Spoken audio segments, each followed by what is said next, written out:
Silakan duduk, shalom. Puji Tuhan, mari bersama kembali kita akan merenungkan beberapa ayat firman Tuhan di dalam Injil Yohanes pasal yang kedua. Injil Yohanes pasal yang kedua, ayat pertama sampai ayat yang ke-11.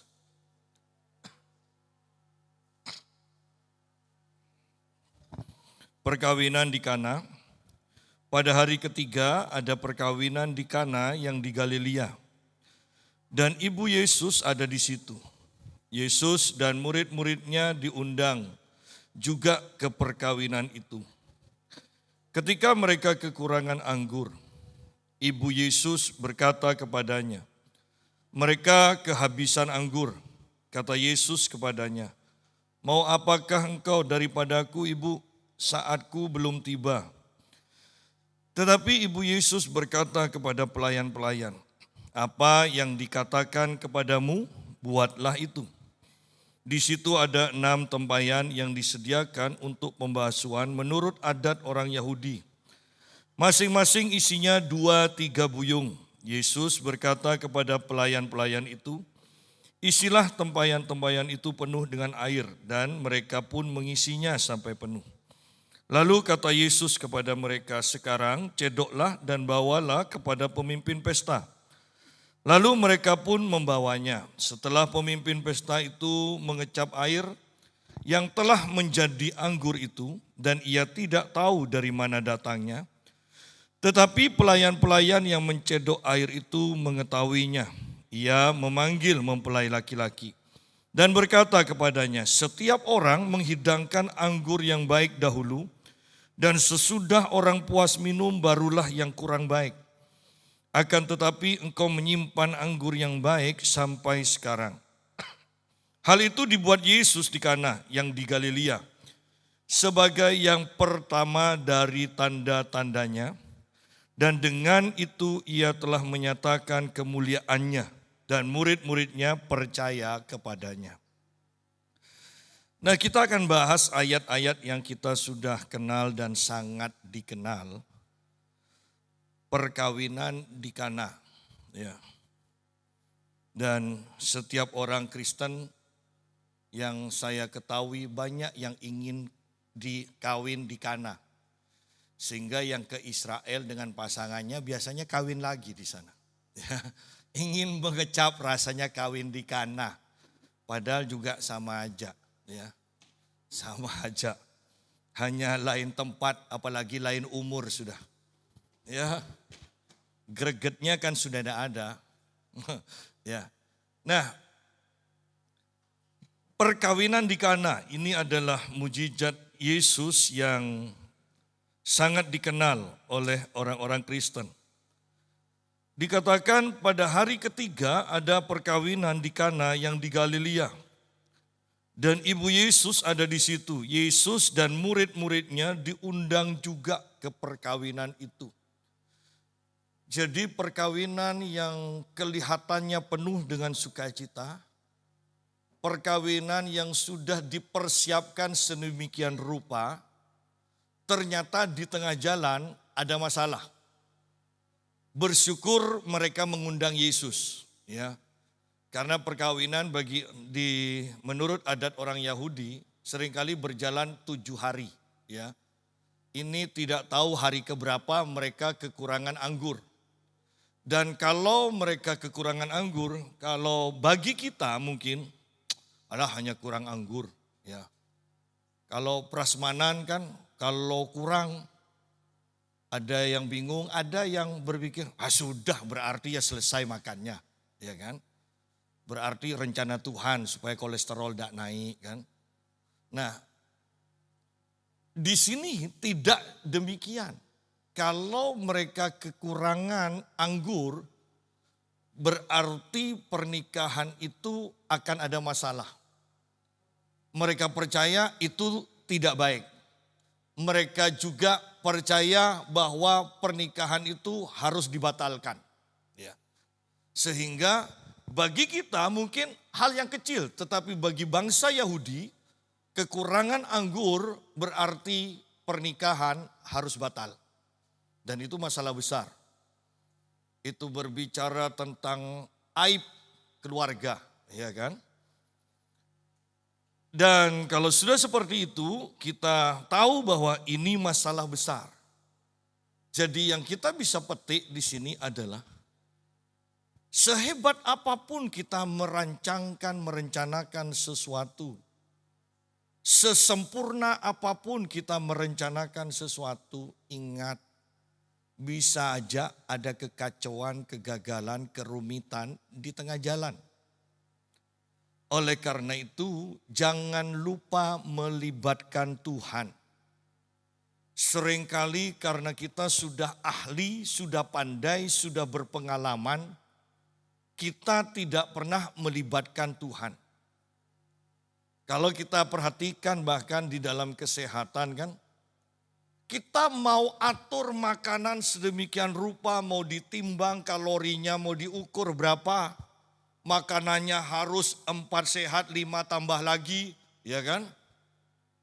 Dan tetap aja walaupun ditambah olahraga, tidur yang sehat, kan sudah sempurna seharusnya beres. Tetapi ada aja, sudah diatur sedemikian rupa tetap aja kena jantung. Sudah diatur sedemikian rupa tetap aja diabetes. Jadi sehebat apapun kita merencanakan sesuatu, ingat jangan-jangan ada masalah di tengah jalan. Dan kalau sudah seperti itu, kita tidak bisa untuk menyelesaikannya. Itulah gunanya mengundang Yesus dalam setiap perencanaan kita. Dalam setiap kegiatan yang akan kita adakan. Bahkan Raja Daud pun sebelum berperang, selalu dia bertanya kepada Tuhan. Tuhan, akan kau serahkankah musuhku itu kepadaku? Atau bagaimana? Kalau Tuhan katakan aku serahkan mereka kepadamu, Daud baru berperang. Makanya Daud selalu mengalami kemenangan. Jadi di sini kita melihat pentingnya mengundang Yesus karena sesempurna apapun kita merencanakan, ingat mungkin ada kendala, ya kan? Yang ahli ekonomi mungkin harus pokoknya usaha toko perusahaan harus di tempat yang strategis, hukum ekonominya jalan. Ya. Terus kalau sudah seperti itu, kalau ditutup, kalau disantet, bagaimana? Kalau orang yang lewat di depan tokomu yang strategis itu ternyata mereka melihat tokomu selalu tutup, padahal buka. Itu sudah tidak bisa ditangani oleh diri kita, sudah. Bersyukur kalau kita setiap hari, setiap pagi menyerahkan toko kita, usaha kita dalam perlindungan darah Yesus. Artinya kita banyak kelemahan, sehebat apapun banyak kelemahan yang tidak kita sadari. Undang Yesus dalam setiap perencanaan, dalam setiap kita akan melakukan sesuatu.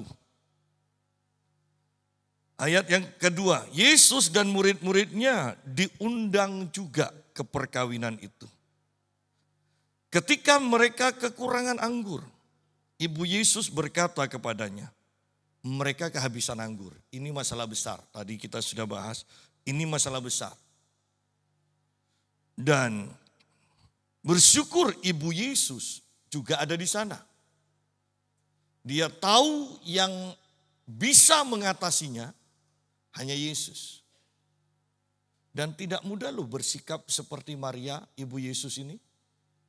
Ingat, Yesus belum pernah mengadakan mujizat apapun. Maria hanya taunya Yesus itu adalah anak Allah.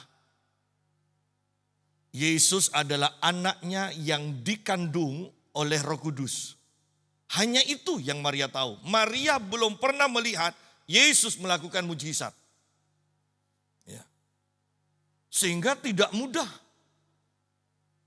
bersikap seperti Maria, minta tolong kepada seseorang yang tidak pernah melakukan terobosan atau pekerjaan besar atau mujizat. Dan sekarang mengharapkan mujizat. Sama dengan orang-orang Majus yang menyembah Yesus dan Yesus itu masih bayi, ya kan? Masih bayi. Belum gagah. Belum pernah melakukan mujizat. Dan orang-orang Majus ini menyembah Yesus, memberikan persembahan yang begitu banyak. Tadi pagi kita sudah bahas, mungkin dengan persembahan ini, Yusuf, Maria, dan Yesus bisa hidup di Mesir selama 2 tahun. Selama 2 tahun tanpa bekerja. Bisa bayangkan Anda tinggal di negara lain selama 2 tahun itu butuh uang berapa? Ya. Itu adalah persembahan yang begitu besar. Nah, yang kita mau fokuskan, ingat. Yesus belum menjadi raja pada waktu itu. Yesus belum melakukan mujizat. Bahkan mungkin Yesus seringkali kencing di celana. Ya kan? Karena itu sekitar umur 2 tahun Tuhan Yesus pada waktu itu.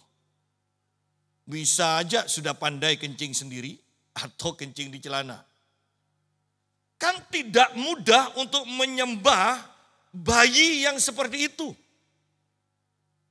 Bahkan bayi yang tidak lahir di istana. Tidak mudah. Kita aja menyembah Yesus yang jelas-jelas sudah menurut catatan sejarah. Mati, bangkit, dan naik ke surga. Sudah jelas seperti itu. Masih begitu sukarnya kita menyembah dengan sungguh-sungguh kepada Tuhan. Tadi pagi kita sudah bahas. Tidak mungkin Anda menyembah atau menjadi penyembah tanpa membawa persembahan. Tidak mungkin. Ya. Tidak mungkin penyembahan dan persembahan itu dipisah. Ketika engkau menjadi penyembah, ketika engkau menyembah Tuhan, pasti ada persembahan yang engkau bawa. Nah, kembali kepada pembahasan kita di sini. Seringkali kita sudah berhadapan, sudah tahu Yesus itu siapa. Catatan di Alkitab sudah penuh dengan perbuatan-perbuatan ajaib. Tetapi kita tidak sungguh-sungguh dan tidak begitu percaya bahwa Yesus itu harus disembah sedemikian rupa. Orang-orang Majus yang bukan orang Kristen, bukan orang Israel, bisa menyembah Yesus sedemikian rupa. Ya. Lalu bagaimana dengan iman kita sekarang kalau dibandingkan orang Majus? Bagaimana? Ya. Ketika beberapa hamba Tuhan berkata, perpuluhan tidak ada di dalam perjanjian baru. Oh, kita itu sepertinya bebas dari ikatan, merdeka. Bagaimana kalau saya katakan juga, Anda bisa menjadi penyembah tanpa membawa persembahan? Wah, ini ajaran baru benar.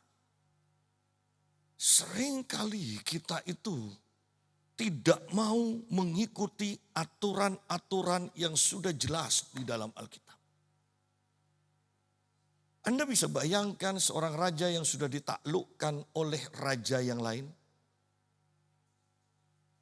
Mereka datang menghadap raja yang menaklukkannya. Kira-kira bawa persembahan atau enggak? Bawa, upeti namanya. Seringkali kita itu tidak mengerti kebenaran-kebenaran yang sedemikian penting ini. Ya.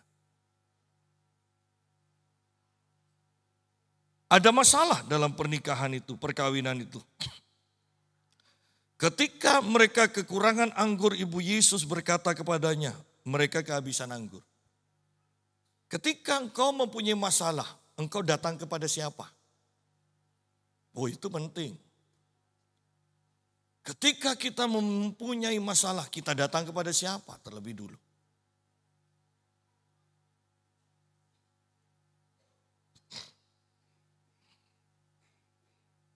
Ayat 4, kata Yesus kepadanya, mau apakah engkau daripada aku, ibu? Saatku belum tiba. Yesus bukannya tidak mau menolong, tetapi Yesus tahu waktu yang tepat, waktu yang sudah ditetapkan oleh Bapa. Bukankah Allah sendiri mempunyai rancangan, rencana kepada setiap manusia, kepada setiap kejadian yang akan terjadi di muka bumi. Dan selalu dikatakan waktunya tepat. Allah tidak pernah terlambat tetapi tidak pernah terlalu cepat juga, ya kan? Kalau terlambat atau terlalu cepat berarti itu di luar rencana. Padahal rencana Tuhan tidak mungkin gagal, pasti sesuai dengan rencananya. Rancanganku bukanlah rancangan kecelakaan tapi damai sejahtera yang mempunyai masa depan yang cerah, dikatakan. Tuhan punya rancangan. Dan kejadian di perkawinan di Kana ini, Tuhan juga punya rancangan. Kapan waktu yang tepat Yesus akan mengadakan mujizat di sana. Sehingga Yesus berkata, saatku belum tiba. Walaupun aku pasti akan melakukannya. Pasti akan menolong. Nah, sementara saat Yesus belum tiba, saat Tuhan belum tiba untuk menolong kita, apa yang kita lakukan? Seringkali kita keburu. Terlilit harus bayar ini, bayar ini. Sudah berdoa, belum Tuhan jawab. Kita cari jalan pintas supaya cepat, cari pinjaman. Ya kan? Cari pinjaman. Padahal kalau kita minta tolong kepada Tuhan, Tuhan pasti tolong. Tetapi yang harus kita perhatikan, Dia punya waktu yang tepat. Seringkali kita berkata dan mendengar kesaksian, mepet-mepet bikin dredeg. Ya. Padahal itu kan bikin sehat. Dredeg-dredeg, lega kan? Ya, itu sama dengan olahraga lari kan. Kemudian sampai finish, selesai, lega. Ya. Jadi mari kita lihat di sini, saatku belum tiba. Kalau Yesus katakan saatku belum tiba, apakah kita mau bertekun, mau sabar, mau tetap percaya untuk menantikan saatnya itu? Atau kita mau cepat beralih kepada pertolongan-pertolongan yang lain? Sampai-sampai gereja pun mempunyai, karena Yesus tidak segera menjawab, maka kita membuat doktrin yang baru. Tidak selalu Allah menjawab doa, ada nyanyiannya lantas. Dan saya melarang jemaat untuk menyanyikan itu di tempat ini. Ya. Ayat ini, itu lagu tidak sesuai dengan firman Tuhan loh. Tidak selalu Tuhan menjawab doa. Kan ngeri lagu ini. Karena Tuhan belum menjawab, jangan segera membuat doktrin yang lain. Dan kemudian untuk menyenangkan telinga, kita berpikir, wah, ketika kita bersyukur walaupun tidak dijawab oleh Tuhan, itu menandakan kedewasaan rohani. Bohong. Kalau doa tidak dijawab berarti engkau tidak punya iman. Ya, kita bisa punya iman di hal tertentu. Kita bisa gagal punya iman di hal yang lain. Ingat itu. Dan Tuhan ingin melatih kita untuk mempunyai iman di setiap bidang yang kita hadapi. Orang Kristen pada umumnya mempunyai iman untuk diselamatkan dan masuk ke surga. Wah, hampir semua orang Kristen itu punya iman keselamatan. Tapi bagaimana dengan iman kesembuhan? Belum tentu. Ada orang yang sudah mempunyai iman keselamatan, mempunyai iman kesembuhan. Bagaimana dengan iman tentang hidup berkelimpahan? Belum tentu. Ada orang yang bisa menyembuhkan orang sakit, tetapi imannya untuk menjangkau Allah ingin engkau hidup berkelimpahan, sukar untuk percaya.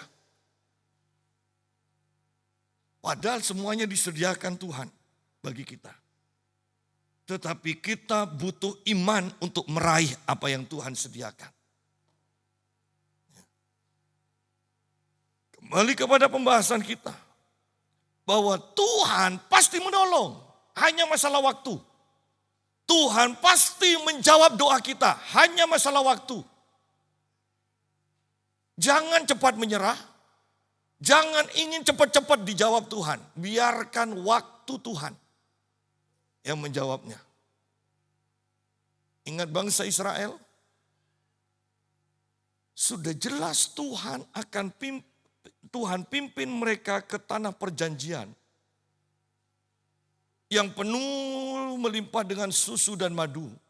Kalau ada susu berarti ada lembunya, ada sapinya. Karena mungkin melimpah dengan susu dan ada sapinya. Masih aja ngomel-ngomel, Tuhan sudah sediakan sapi. Masih aja di padang gurun minta daging kepada Tuhan. Dan mereka mengeluh, mereka ngomel. Itu pun Tuhan beri ya, selama 1 bulan. Bayangkan Anda makan ayam goreng setiap hari sebulan. Pagi, siang, malam.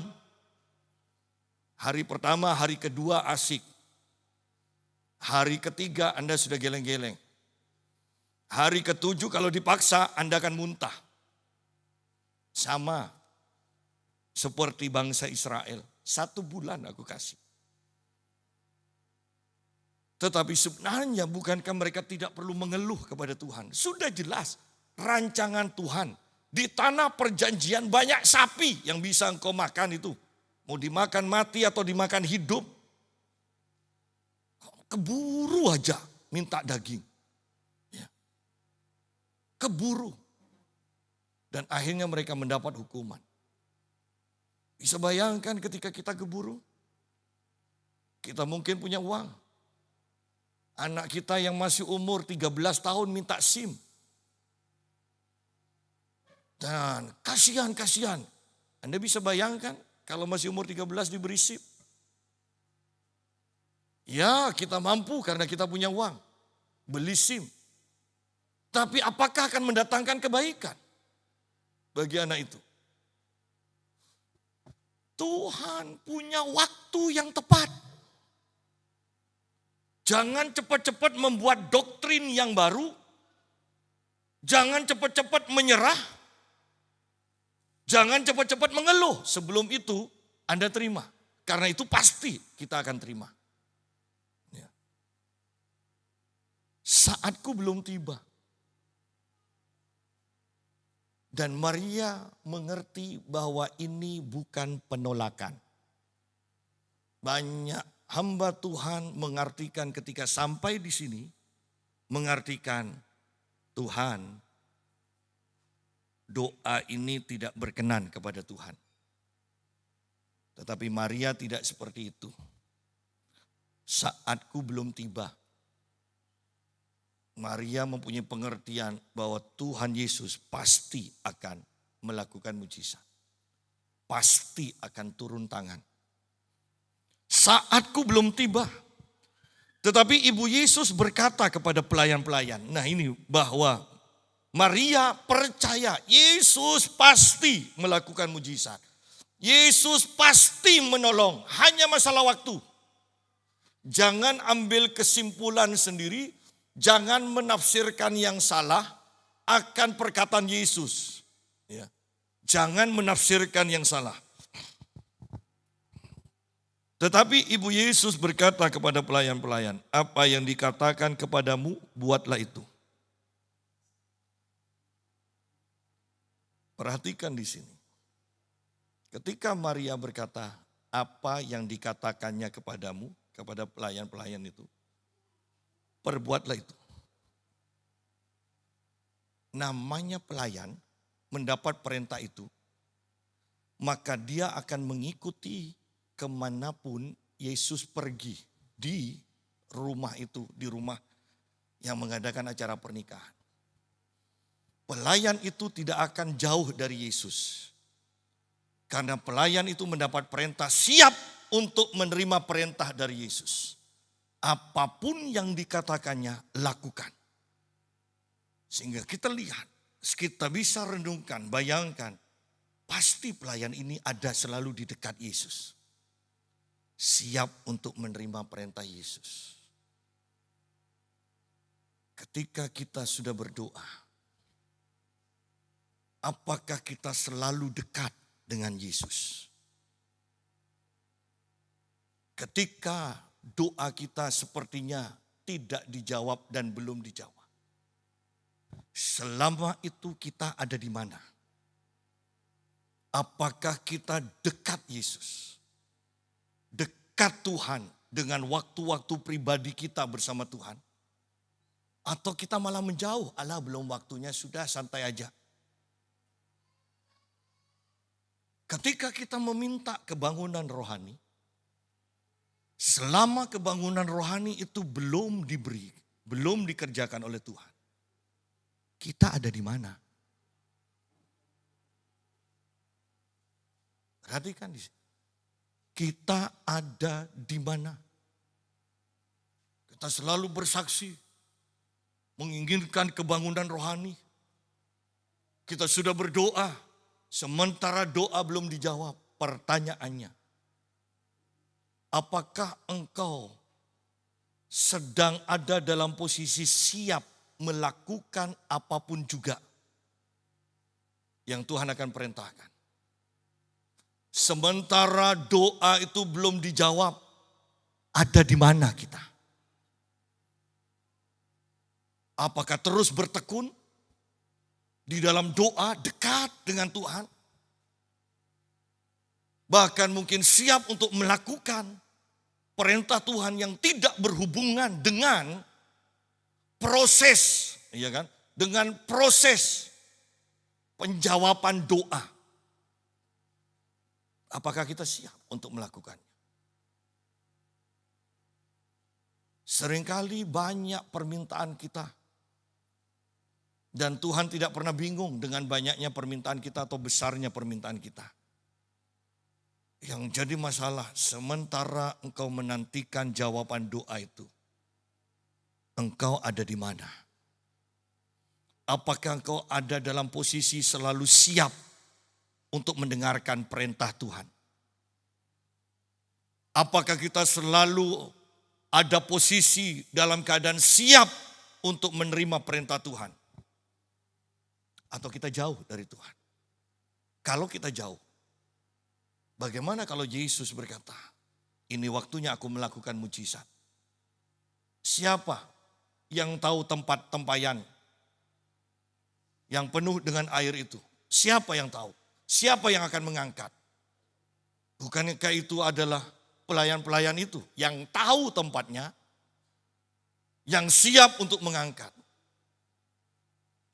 Kita yang sudah berdoa untuk kebangunan rohani, bukankah kita yang tahu kebangunan rohani seperti apa yang Tuhan akan kerjakan? Dan bahwa hanya kita yang bisa mendatangkan, bekerja sama dengan Tuhan untuk kebangunan rohani. Kita ada di mana? Ketika kita mengalami masalah mungkin dalam kantor, dalam toko, dalam masalah keuangan, dan kita berdoa. Sementara menantikan jawaban doa itu, kita ada di mana? Apakah kita jauh dari Tuhan? Ataukah kita sedang ada di dekat Tuhan? Siap menerima perintah. Siap untuk mendengar, ini waktunya. Kalau Tuhan sudah berkata seperti itu. Kalau Tuhan berkata ini sudah waktunya dan kita tidak ada di tempat, bagaimana Tuhan akan mengerjakannya? Kalau tidak ada pelayan, apakah Yesus yang mau angkat sendiri tempayan-tempayan itu. Yang dikatakan terjemahan lain, setiap tempayan ini isinya 100 liter. Apakah Yesus sendiri yang mau angkut? Jadi kita lihat di sini. Ingat, ini sebenarnya pesan utama yang saya mau sampaikan. Hanya ini. Yang lainnya hanya untuk ngisi waktu. Iya kan? Tetapi Anda fokus pada ini yang Tuhan ingin sampaikan kepada kita semua. Saya tidak tahu Tuhan mau bawa kemana tadi khotbah apa, tetapi yang saya tahu ini saja fokusnya yang Tuhan ingin sampaikan pada kita semua. Ketika engkau berdoa, ketika engkau punya masalah dan engkau berdoa, berdoa apapun juga untuk pribadimu, untuk pekerjaanmu, untuk penyakitmu, untuk gereja ini, untuk kebangunan rohani secara umum. Setelah engkau berdoa, sebelum itu terjadi, engkau ada di mana? Apakah engkau tetap mengikuti Tuhan begitu lekatnya? Setiap orang, setiap murid dari Elia, karena Elia mempunyai, dalam beberapa kota dia mempunyai sekolah kenabian. Semuanya tahu bahwa Elia akan diangkat oleh Tuhan. Akan diangkat naik ke surga hidup-hidup. Semua tahu.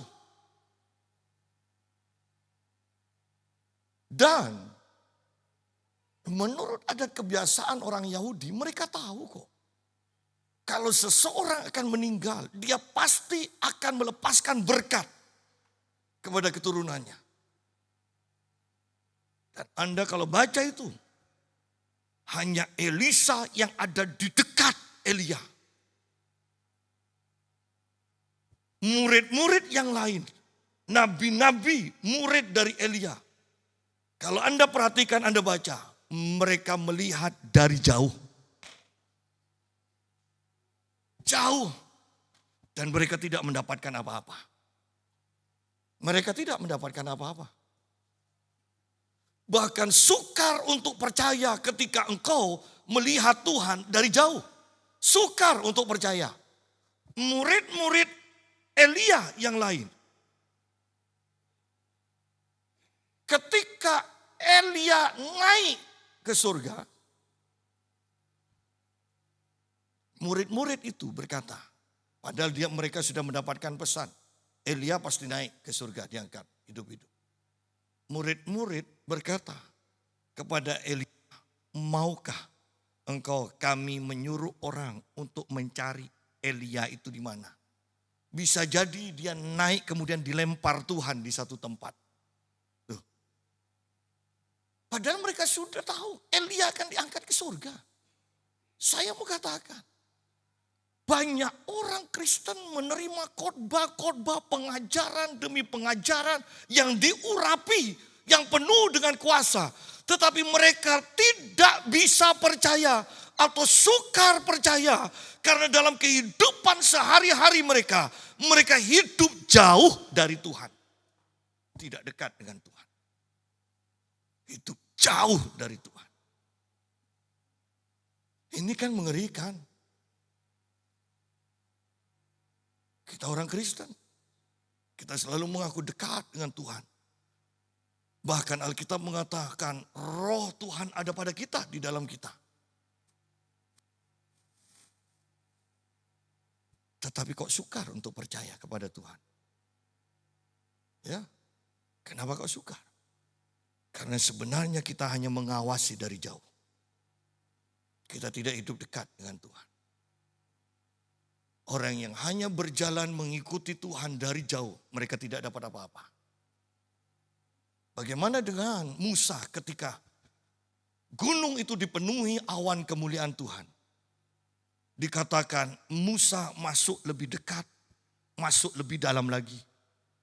Tetapi bangsa Israel semakin jauh karena takut. Mereka jauh, mereka bahkan mendorong Musa. Kamu aja yang mati, ya kan? Maksudnya kan gitu kan? Kamu aja yang mati, Musa. Ya.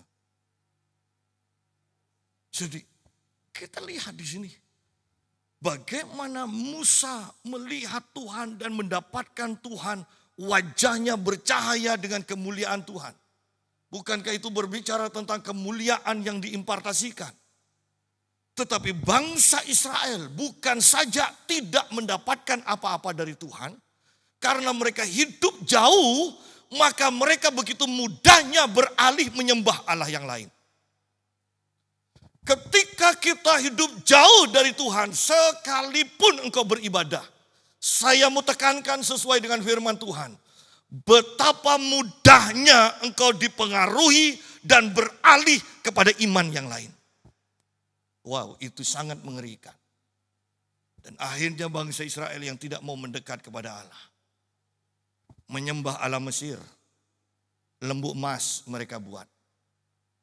Masih bohong lagi Harun. Enggak, bukan aku yang buat itu. Aku hanya lemparkan aja ke api kemudian keluar. Loh, kok bisa? Ya. Bahwa ketika engkau menyembah Allah yang lain, saya mau tekankan, engkau akan hidup dalam dusta. Ada agama yang mengajarkan kau boleh berdusta.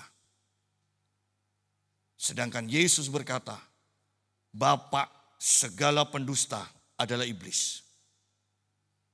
Jangan berkata semua agama baik dan benar. Jangan. Ya. Jadi kita harus mengerti kebenaran ini. Mari kita lanjutkan. Yesus berkata kepada pelayan-pelayan itu yang ada di dekatnya. Saya tekankan. Yesus berkata kepada pelayan-pelayan itu yang ada di dekat Yesus. Dan selalu ada di dekat Yesus. Isilah tempayan-tempayan itu penuh dengan air. Dan mereka pun mengisinya sampai penuh. Apa kita mau hidup dalam ketaatan? Pelayan-pelayan ini tidak tahu loh. Ini mau buat apa? Bisa jadi mereka pikir ini harus diisi penuh karena masih banyak tamu yang akan datang. Ya kan? Kan ini tempayan untuk menyambut tamu, untuk membersihkan kaki, untuk membersihkan tangan dari perjalanan yang penuh dengan debu. Pelayan-pelayan ini tidak tahu apa yang akan dikerjakan Yesus, yang mereka tahu adalah taat. Sama seperti Petrus, Guru, sudah sepanjang malam kami menjala ikan tapi tidak mendapat apa-apa. Sedangkan sekarang Yesus menyuruh di waktu siang. Tetapi karena kau berfirman, sudahlah Guru, tidak tahu apa yang kau mau, pokoknya kami taat kepadamu. Kan seperti itu. Kan tidak mungkin pikiran Petrus itu sebentar lagi karena Guru yang menyuruh, karena Tuhan yang menyuruh, pasti dapat ikan yang banyak. Saya tidak percaya Petrus mempunyai pikiran seperti itu. Pikiran Petrus adalah siang hari mana ada ikan. Tetapi karena Tuhan yang menyuruh, maka aku mentaati. Itu aja. Sama dengan nelayan ini. Tidak tahu apa yang dikerjakan Yesus, pokoknya disuruh taat aja. Ya. Ada waktu-waktu tertentu Tuhan akan menyuruh engkau yang engkau pikir ini tidak ada hubungannya, tidak ada sangkut pautnya dengan proses penjawaban doa dari saya. Tetapi ketika engkau mentaatinya, engkau akan mendapatkan jawaban doa. Seseorang bersaksi dalam pelayanan Catherine Krik, ya Anda bisa lihat itu. Orang ini seorang rasul perempuan yang pelayanannya penuh dengan kuasa, terutama mengusir setan. Bahkan asik sekali ketika dia sudah usir setan, dia akan hitung 1, 2, 3 dan setan itu sudah keluar. Ada seseorang yang bersaksi begini, saya terikat dengan pornografi dan saya tidak bisa lepas. Tapi satu saat dalam pelayanan Catherine ini, dia digerakkan Tuhan untuk menabur benih, memberikan persembahan kepada Catherine. Dan dia didoakan. Sejak saat itu dia bilang, saya lepas dari ikatan pornografi dan masturbasi. Sejak saat itu. Karena saya menabur benih, dikatakan.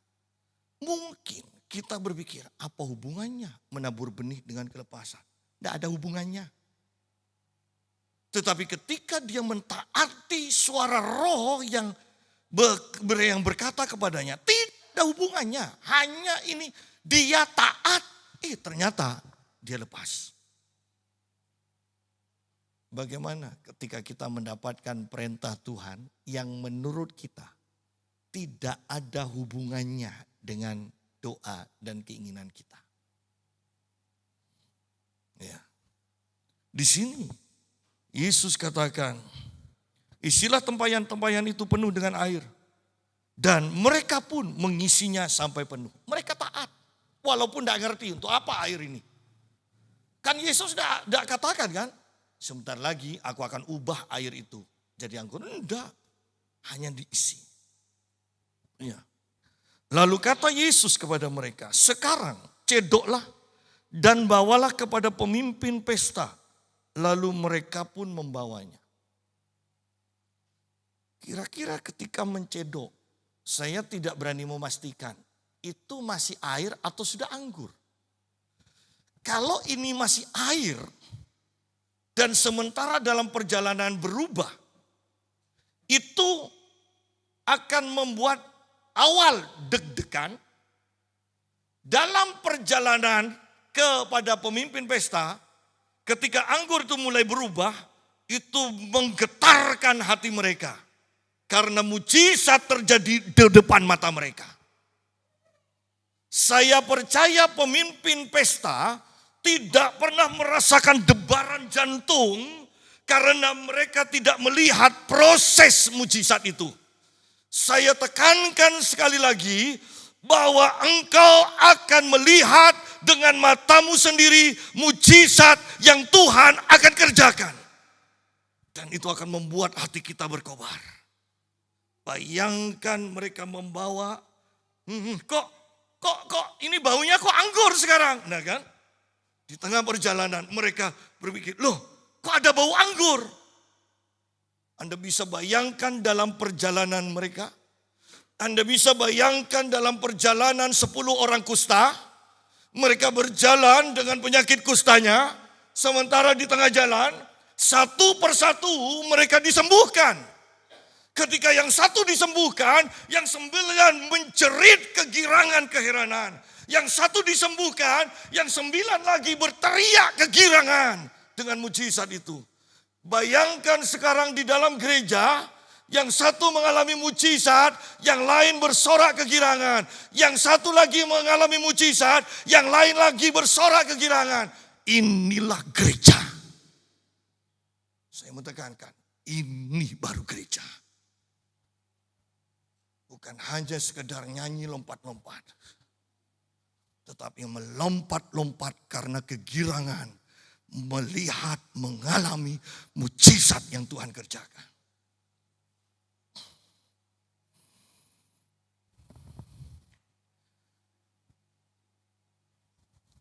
Setelah pemimpin pesta itu mengecap air yang telah menjadi anggur itu. Pemimpin pesta hanya mengecap, tidak tahu asal-usulnya.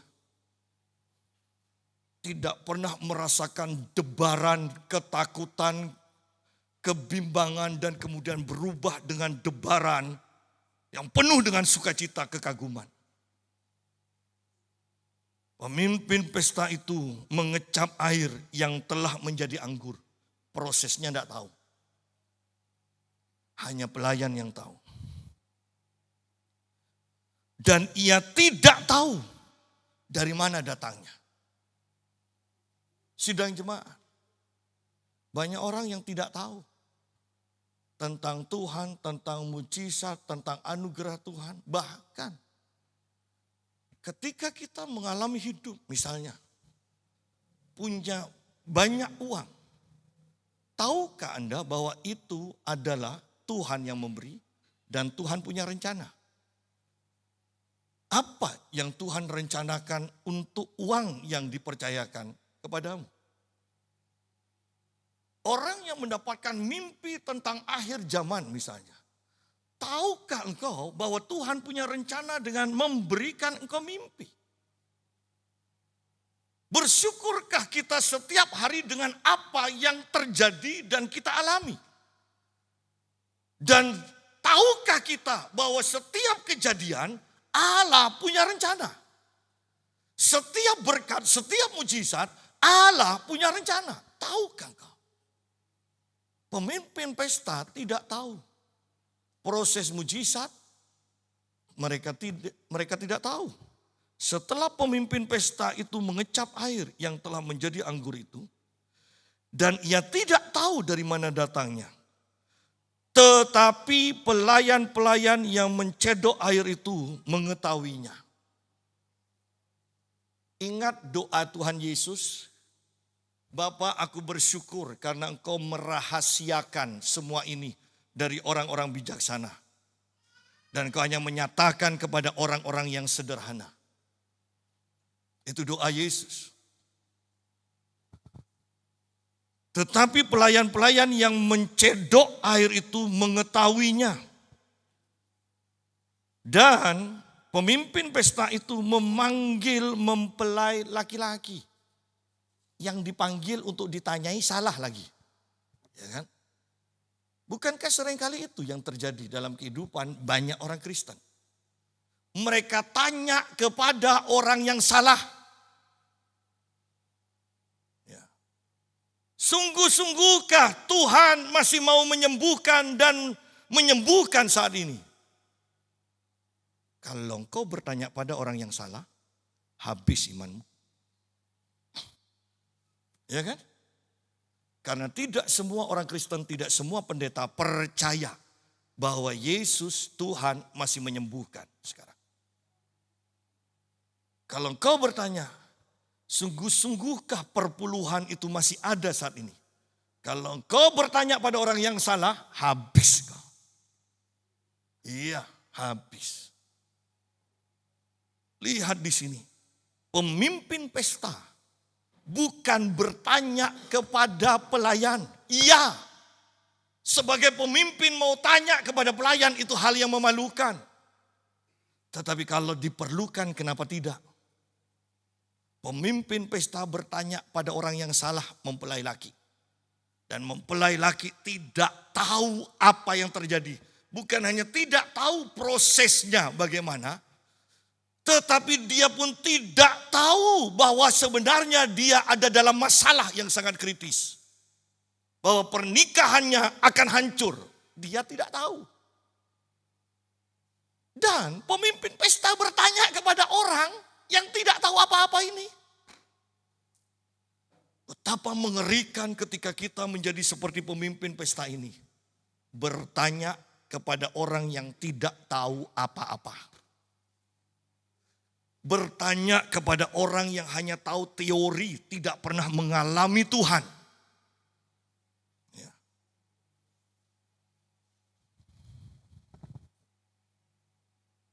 Saya sering bergurau di tempat fitness. Ini ibu-ibu ingin badan seperti Agnes Mo. Tapi milih pelatih kok gembrot-gembrot. Pelatihnya lebih gembrot daripada yang dilatih. Itu kan hanya teori tok berarti. Ya. Jadi kalau mau tanya kepada orang yang mengalami. Ya. Kepada orang yang mengalami. Pemimpin pesta salah bertanya. Ayat 10. Dan berkata kepadanya, setiap orang menghidangkan anggur yang baik dahulu, dan sesudah orang puas minum, barulah yang kurang baik. Akan tetapi engkau menyimpan anggur yang baik sampai sekarang. Saya mau katakan dari pernyataan pemimpin pesta ini. Allah mempunyai cara kerja yang berbeda dengan orang kebanyakan. Anda tidak akan terbiasa dengan apa yang Tuhan akan kerjakan. Sehingga kita harus membiasakan diri dengan cara kerja Tuhan. Kata membiasakan diri dengan cara kerja Tuhan yang berbeda dengan kita, itu butuh pengorbanan, itu butuh kerendahan hati, itu butuh iman. Membiasakan diri dengan cara kerja Tuhan. Bayangkan engkau mau hidup dalam kesehatan ilahi. Yesus katakan, ampuni orang yang bersalah kepadamu. Cara kerjanya beda. Orang lain kau mau sembuh dari penyakitmu, olahraga, makan yang sehat. Tetapi Yesus katakan, ampuni orang yang bersalah kepadamu. Cara kerjanya beda. Cara kerjanya beda. Dan kita harus membiasakan diri dengan cara kerja Tuhan. Sidang jemaat, saya percaya bahwa hari ini, saat ini Tuhan sedang menjamah kita melalui kebenaran firman-Nya. Saya percaya ada pengurapan baru, terobosan yang Tuhan impartasikan. Yang mengobarkan imanmu untuk mempercayai Allah sedang melakukan hal yang besar bagi dirimu. Cara kerja Tuhan beda dengan cara kerja manusia. Kemudian, kalau manusia mengenal hidup seperti roda yang berputar, Allah mengenal hidup yang selalu naik. Itu caranya. Bahwa langkah-langkah orang benar akan seperti sinar fajar sampai rembang tengah hari. Bukan dari fajar sampai senja. Kalau sampai senja berarti redup, terang sampai puncak, mulai meredup lagi, meredup, mati. Tetapi Tuhan tidak seperti itu. Pak, tapi yang kita lihat kan seperti itu. Iya, itu yang terjadi di dunia. Oleh karena itu saya mau katakan, sudah saya katakan tadi, kita harus membiasakan diri dengan cara kerja Tuhan. Cara kerja Tuhan dalam pernikahan, bahkan pernikahan itu akan semakin indah, semakin baik. Dulu awal-awal tengkarnya setiap sebulan 3-4 kali. Walaupun ada dalam hati mungkin yang berkata, enggak Pak Yusa, yang betul 15 kali. Tapi semakin lama dalam kekristenan, Roh Kudus akan mengajar, Roh Kudus akan menegur. Ketika kita salah, Roh Kudus akan menegur, Roh Kudus akan membimbing kita. Sehingga pernikahan itu semakin baik, dan semakin baik. Sidang jemaat, Anda harus pikirkan ini. Bahwa pernikahan yang diinginkan Tuhan dan Tuhan sedang kerjakan adalah semakin baik. Tuhan menginginkan pekerjaanmu semakin lama semakin baik. Tuhan menginginkan kesehatanmu semakin lama semakin baik. Itu yang Tuhan akan kerjakan dalam kehidupan kita. Dan saya tekankan di sini. Engkau menyimpan anggur yang baik sampai sekarang.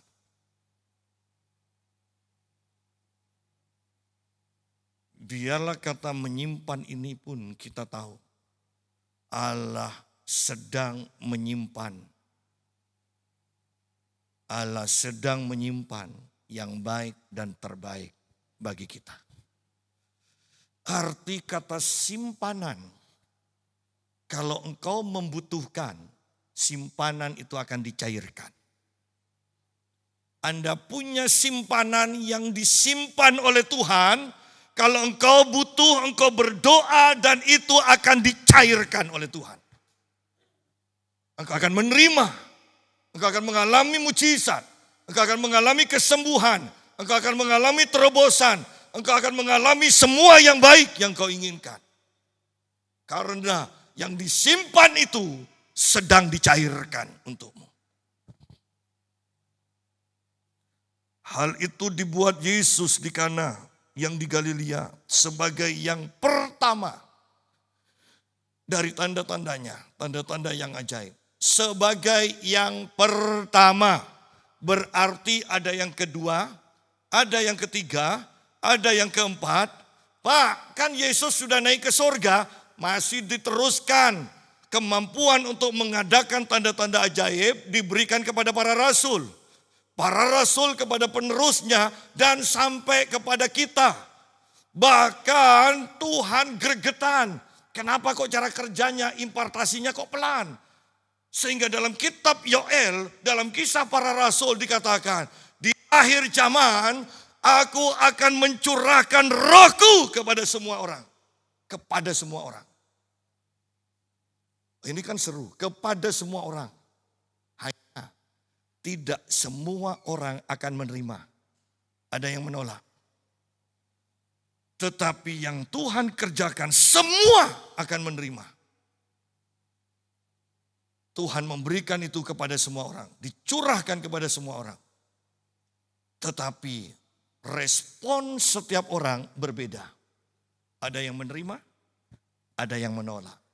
Tetapi lepas dari itu Tuhan tidak salah. Karena dia sudah memberikan kepada semua. Tanda-tanda yang pertama. Dan dengan itu ia telah menyatakan kemuliaannya. Dan murid-muridnya percaya kepadanya. Dengan itu Tuhan menyatakan kemuliaannya. Apa yang disebut dengan itu? Dengan tanda-tanda ajaib, itu adalah kemuliaan Tuhan yang dinyatakan. Ketika Petrus mendapatkan mujizat, dia mendapatkan ikan yang begitu banyak di waktu siang. Dia tersungkur di hadapan Tuhan dan berkata, Tuhan, aku orang berdosa. Bahwa mujizat ikan itu merupakan Tuhan Yesus menyatakan kemuliaannya. Kesembuhan-kesembuhan, mujizat-mujizat merupakan Yesus menyatakan kemuliaannya. Dan herannya, ini pun sekarang ditolak oleh sebagian besar gereja hamba Tuhan. Tidak penting karunia roh, tidak penting kuasa. Yang penting adalah buah roh, kasih, berbuat baik. Saya tekankan, kalau berbuat baik, orang Buddha banyak yang lebih baik daripada orang Kristen.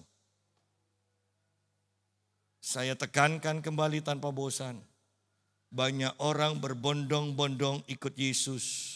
Bukan karena Yesus berbuat baik, walaupun dia berbuat baik. Tetapi karena Yesus menyatakan kemuliaannya. Orang berbondong-bondong ikut Tuhan. Mari sekarang sidang jemaat. Sesuai dengan firman ini. Anda punya masalah. Setiap kita punya masalah. Kita meminta pertolongan Tuhan. Dan Tuhan katakan, belum waktunya. Apakah kita setia menantikan waktu Tuhan? Apa yang kita kerjakan sementara menantikan waktu Tuhan itu? Apakah kita akan terus ikut Tuhan Yesus? Apakah kita akan semakin dekat dengan Tuhan? Atau kita akan menjauh? Tuhan masih punya yang baik dan lebih baik yang disimpan bagi kita. Itu akan segera dicairkan. Dan kau akan menerima mujizat demi mujizat. Bahkan dalam keadaan yang sukar ini saya mau tekankan. Kita justru butuh mujizat lebih banyak dari Tuhan. Dan Tuhan akan memberikannya kepada kita. Mari kita menundukkan kepala, kita berdoa.